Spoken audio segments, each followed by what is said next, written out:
Hey, I'm Pat, and in this video I will be going over profile service in Roblox Studio, how to use it, its use cases, how it's useful, etc. whatever.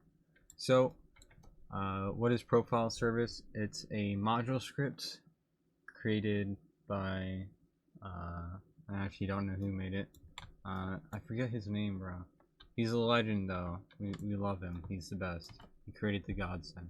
So, profile service, super powerful module script that allows you to save data very safely without having to worry about data loss, and you don't really have to manage like handling data or saving it properly or anything like that. It makes it very easy to use. It has a ton of functions to use, very good API, very easy to use API, easy to read. It even has like troubleshooting help. One of the big things it has is something called session locking, and what that is in like really simple terms is basically prevents you from loading old data on accident. So like, say a player leaves a game and they have like new data but they rejoin kind of quick, instead of it saving their old data, like the data that they had, my brain isn't functioning, like the data they had before they joined the first time. So they join like time A, they join and say they have like 50 coins, and then they gain like 10 coins and leave, but then they join back really quick and they might load back their old data, which gives them 50 coins back, but they already had 60 coins from their last time. So what profile service does with session session locking is it basically prevents that from happening, and it'll make sure that they have 60 coins whenever they join back. If they join back too fast or some other weird error happens where they accidentally load old data, whatever. So it should help prevent things like that, which will help with data loss, obviously. It is, however, based off of Roblox Studio's data store service, so it's kind of similar to Data Store 2, where like under the hood it still uses Roblox's data store service. It's kind of like a wrapper where it uses it, but it pretty much enhances it like tenfold and makes it much more better. It's also much more superior than Data Store 2. But let's get into actually like using it. So what you're gonna need is the actual module in your game. You can also just require it by product ID, which isn't really ideal. I mean, you can do that because I think that way it should always be up to date. But say if it gets taken off the marketplace or something, then it'll error and you won't have it in your game. So it's good to just like put it in your game and it's kind of organized instead of having like a random ID that you're requiring. It says like profile service. Usually when you have like multiple dependencies like profile service, like things like BridgeNet, profile service, fastcast, raycast hitbox, v4, whatever, you're going to want to store it kind of organized. So I usually have a folder under replicated storage called dependencies where I put all my open source modules or my libraries, whatever. I got some remotes here, just one remote for like an example, but I'm going to go over like a very simple data store script to kind of show you like the comparison between scripts. So this is a very simple data store script I just made. I didn't even test it, but I'm sure it probably works. Don't worry about it. So we got our services. We get data store service. We get players, and then we get our data save with our name of our save. And then I have a variable for our tag for our user ID key, which isn't too useful. I mean, like, you don't really need that, but I just kind of made it because it's a little bit more clean and it makes it so you like you don't accidentally type the wrong thing or whatever. I mean, you can't copy and paste it, but whatever. I'm not, whatever. So player joins the game. We define data here. Then we get their data through a p call, and we use get async with their key. We check if that's successful and they have data. If they do, then we load the data. If that wasn't successful, then we're gonna have to do something like maybe try to load the data again or kick the players so they don't keep trying to play while we don't have their data loaded, whatever. Now when a player leaves, we could have like auto saving here too, but it doesn't matter. Whenever a player leaves, we're going to want to serialize their data back into a table, or if it's already a table, then we can just, you know, grab it, whatever. And then we're going to want to use set async on their thing, check if it was successful, and if it wasn't successful, we're going to have to do something with that data to make sure that we don't lose it. So we're going to have to either store it in a table and try and resave it later, or figure something else out, whatever. So that's kind of the idea behind a very simple data store script. You're gonna have to kind of figure out a lot of stuff. It's gonna get kind of messy pretty easily. Profile service handles a lot of that on the back end, so I got kind of like a very basic profile service script. Most of this was kind of ripped from the API, but I'm just gonna try and explain it to you so you can understand how it works and show you an idea behind how you could use it in your game. So I get replicated storage because we're going to need access to remotes just for this example. And then I also get our profile service from the dependencies and replicated storage, which is also why I got replicated storage. And then I got our variables. So we get the profile store. And getting the profile store like this is literally the same line as getting our data save here. See, we just give it a data save name. In profile service, it is very similar. We give it a data save name, but we also give it a template. And this template defines how our player's data is going to be arranged. Since profile service uses a table, and it will automatically save that table over time, and you don't even need to save the table when a player leaves. You just have to release their table so that way the game knows that it's no longer in use, pretty much. So profile service knows like it auto saves. You don't have to worry about auto saving. You don't have to worry about data loss, the server shutting down and losing data, whatever. So I'll show you what profile template is. I'm using a module script for my profile template. If you don't know how module scripts work, you don't need to do this. It's not necessary, but I'll show you what it is. So really, it's just a table, right? And it just kind of outlines the basic data structure of a player, of what they would have. So they would have some coins, maybe like some level info, so like their level, their current XP, and the XP they need to level up.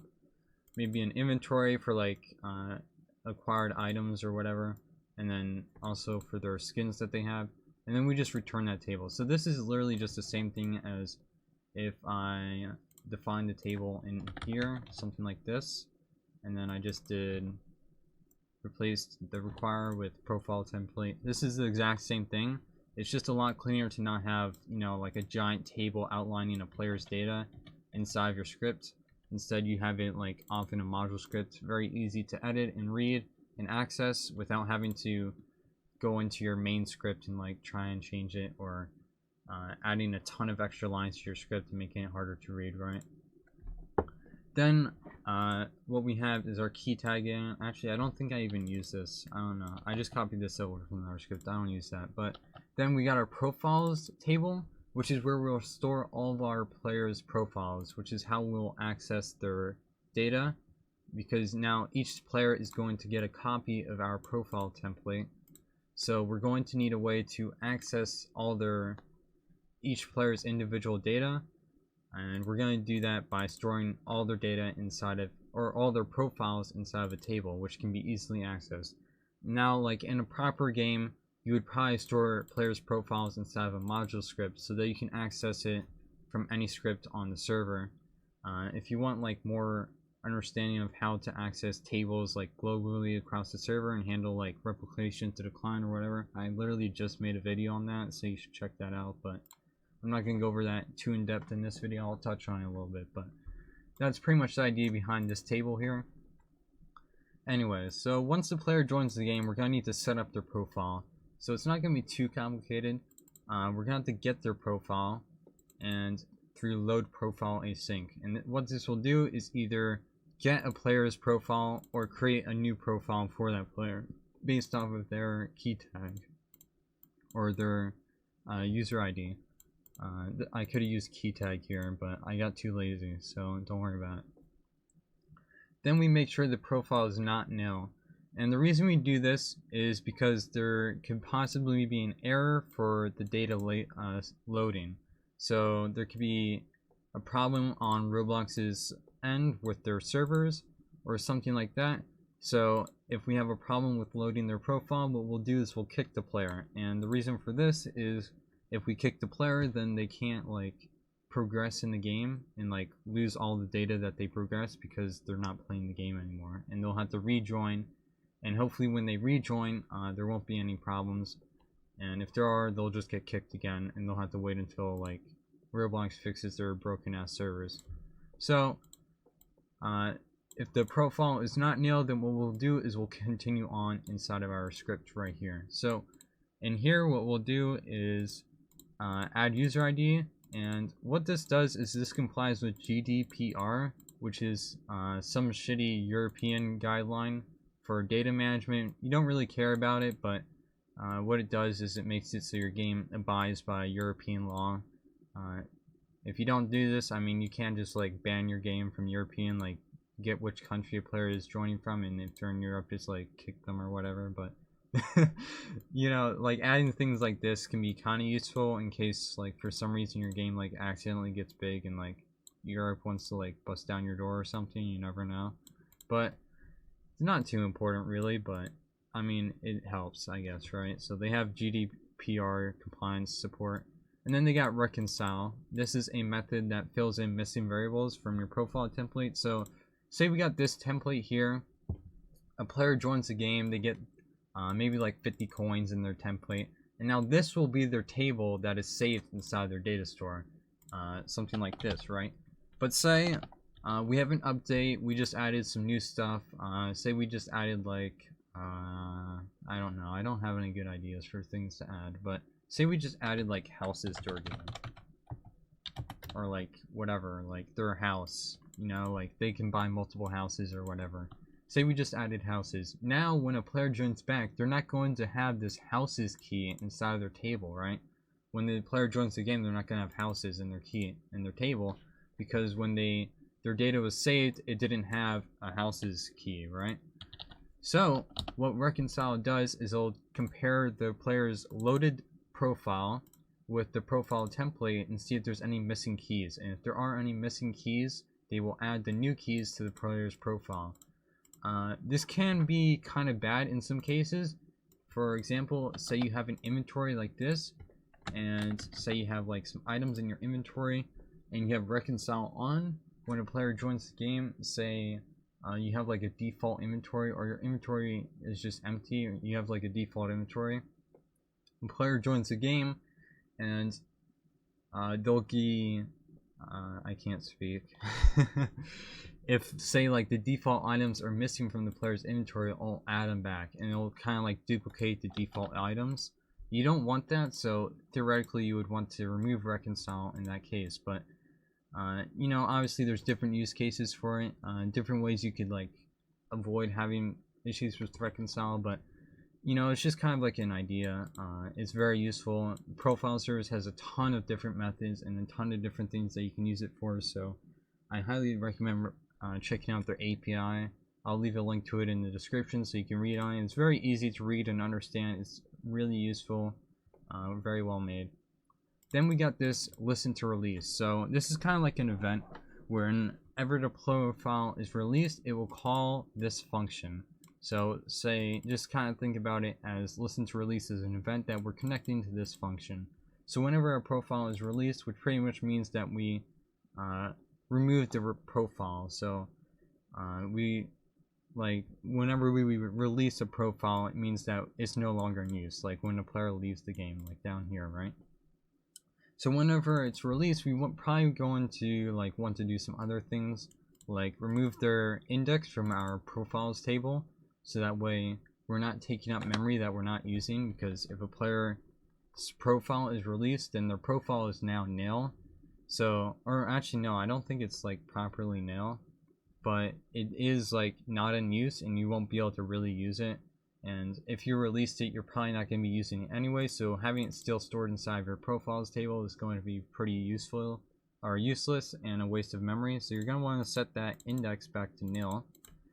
And you're also probably going to want to kick the player. The reason for this is if you're releasing it then the player is probably no longer playing the game, or you probably no longer need the player's data in the game, and you don't want them to like try and progress through the game while you're not saving their data or using their profile or whatever. So you might as well just kick them from the game. Not really needed in this case, since when we're using profile release, the player is already kind of leaving the game. But this helps prevent like other cases where if we release the profile for some other reason, who knows. Then we got another if statement here, and this checks if a player is a descendant of players. So pretty much just make sure that the player is like in the game or whatever, right? So if they are in the game, then what we'll do is we'll store their profile in our profiles table, and if they aren't, then we'll release it. And the reason for this is because it probably means that the player left the game before the profile was loaded, and if they leave the game before the profile is loaded, we're going to want to release the profile so we're not taking up random memory and using the memory up. And we want to keep up as much free memory as we possibly can. So that's kind of the basic idea behind how a profile service would be set up. Not very complicated. I mean, this is the kind of script that you can copy and paste into anything. Like, you don't need to edit anything in this. Like, you can literally copy and paste this into any game, and all you would have to do is just change your profile template, right? Like, it's very simple, nothing too crazy. Data store script, most of the time, that's gonna be pretty situational. Like, it's gonna be built for a specific game unless you build like your own custom data store module script, which is kind of pointless when you have profile service and it pretty much has everything you already really need, unless you're making like a game where you need to handle data differently, or profile service doesn't fit your needs or whatever. So yeah, I mean, profile service, you know, pretty goated. Who doesn't love profile service? Best ever. Alright, so if you're going to be using profile service, you're probably going to be manipulating your data through tables. So you're going to be using your data stored in tables. I have a video like going over, like I said earlier, about how you can store data in tables and use it in your game. But if you're doing that, then you're going to need things like data manipulators, or just functions. And in other words would just be functions that manipulate or change your data. And the reason for this is because you're going to want to be able to easily replicate it to the client and tell the client that the data was updated. So something easy to do, just like an example here, would be add coins. So we would give the player that we're adding the coins to and how many coins we want to give. You could also put this function inside of maybe a module script. So whenever you want to add coins, you just call this add coins method from a module script, give it the player and the amount, and it will handle everything else for you. So what we do is we get the player's profile with their player, since we're storing the player's profiles in the profiles table with their player key. And if we can't find a table, then we're going to want to either end the function or kick the player from the game, because if the player doesn't have a profile, then their data isn't being saved, and there's no point in giving them coins if their data isn't going to be saved. So we're going to have to return an end there, and also we can't really modify their coins if they don't have a profile. So then what we do is we access the player's data by doing profile.data, and then that will allow us to access their profile or their data template, which is just pretty much going to be the exact same as your profile template. So in this case, we would do data.coins, since coins is part of our data template, right? Then what we're going to do is, I don't know why they decide to do it like this, but you can just do plus equals, or you can do it like that. Then we'll increase their coins by the amount that was given. And then what we gotta do is we gotta get a remote, and we gotta tell the client that we updated the player's coins, because if you think about it, all we're doing is we're changing a table on the server, and the client has no idea that this table has changed or anything like that. So what we're gonna have to do is tell the client that the coins were changed and give them the new coin value. So what we do is we fire to the player that had their coins changed, and we just give them I'm having an aneurysm, I'm sorry.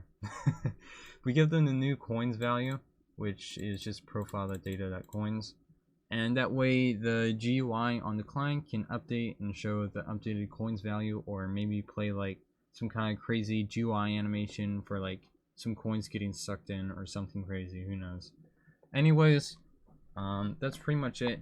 Another thing to keep in mind, I guess, is whenever a player joins the game, you're gonna have to load their data on the client so that way it displays properly. Something that you can do for that, how much time do I have? Oh, it's 20 minutes already, but something you can do for that is you could use something like a remote function, and whenever the player's GUI is loaded, you can invoke the server asking for the player's data, get the data, and then update the GUI based on the data. The reason you would do it that way is because whenever a player joins, their GUI may not be loaded yet and the local script may not be ready. So if you try and fire to the client when the player joins the game, or in the player added function on the server, the script may not be ready yet to receive. Actually, wait, no, that's wrong, because the way remotes work is if you fire it to a client and then you make a connection after you fire to the client, it will still receive that that call to, or that message to the client. So if we fired to the client and then a local script is created after, like, we created that fire, and then we started like listing it on the event after that event was fired, the client would still pick up that event call. So technically you don't really have to use a remote function for that, but it doesn't matter, whatever. Anyways, that's it for this video. Hopefully this helped you understand profile service and how you can use it in your game. Yeah, that's pretty much it. Thanks for watching. See ya.